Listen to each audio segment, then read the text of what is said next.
नमस्कार, मी ज्ञानेश्वर भगरे, महाराष्ट्र संवाद न्यूज मध्ये आपल्या सर्वांचे स्वागत। आपल्याच जमिनीत जाण्यासाठी रस्ता मिळेना, करकमच्या वृद्ध दाम्पत्याने संसारातील हालाकीपुढे टेकले हात। अवघी 1 एकर जमीन पिकवून आपली व आपल्या परिवाराचा उदरनिर्वाह करणाऱ्या वृद्ध दाम्पत्यास आपल्या शेतामध्ये जाण्या येण्यासाठी रस्ता नाही। जमिनीच्या नकाशात रस्ता असूनही तहसीलदाराच्या वेळखाऊपणामुळे तहसीलदार रस्ता खुला होत नसल्यामुळे 26 जानेवारी या प्रजासत्ताक दिनी वृद्ध दाम्पत्य तहसील कार्यालयासमोर आमरण उपोषण करणार आहे। सदर रस्त्यासाठी तहसीलदार यांनी स्थळ पाहणी करून रस्ता खुला करून देण्याचं आश्वासन दिलं, परंतु रस्ता खुला करून दिला नाही।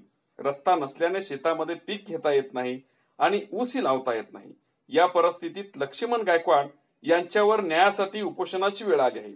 आता तरी प्रशासन याकडे लक्ष देऊन या कुटुंबास न्याय देणार का व उपजीविकेसाठी रस्ता खुला करणार का, हा खरा प्रश्न आहे।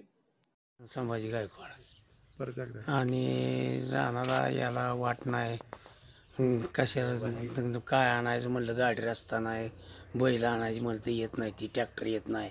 मी खांदून 4 वाप करतोय, तेवढंच माळवं काय न्यायचं तर डोक्यावर न्यायचं, सडकपतूर तिथनं पुन्हा जायचं कशानंतर त्याच्यावर जगायचं होत आलं आम्हाला, दुसरं काय होईना बी।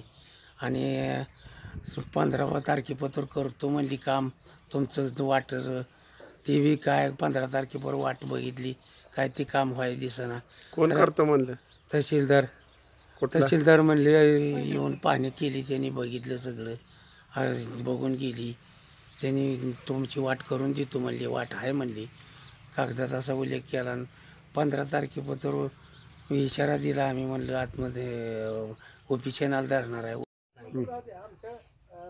माझं नाव विमल लक्ष्मण गायकवाड। रात्री रानात वाट नाही, त्याला वाट पाहिजे, आम्हाला वाट आली पाहिजे, इतकंही केलं पण वाटच मिळत नाही। तहसीलदार दखल घेत नाही तर 2 वर्ष झाला आता वाद चालू आहे। पैसे देऊन देऊन देऊन कटाळा, कामाला जातोय, कामावर नाही तर पैसे तिकडे पंढरपूरला जाते ते, पण का खर्च होतोय। भाजीपाला करायचा म्हणलं तर त्यात बैल गाडी आवतं काय येत नाही, ती कसं काय करायचं? खांदून करतो या रान खांदून करायचं म्हटलं तर आता आम्हाला होत आहे का? बैलगाडीत होत नाही आम्हाला। नवरा बायकोला काम करून करून आमचा जीव पोळा झालाय।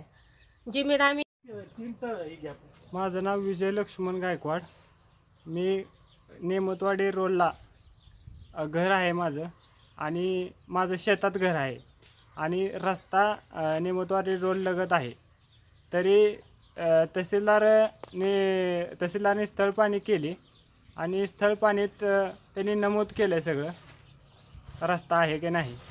आणि आम्ही 31 डिसेंबर 2018 रोजी उपोषणाचा अर्ज दिलता, आणि उपोषणाचा अर्ज देऊन त्यांना 15 दिवसात दखल घ्यावी हे असं सांगितलं होतं, तरीसुद्धा त्यांनी दखल घेतलेली नाही।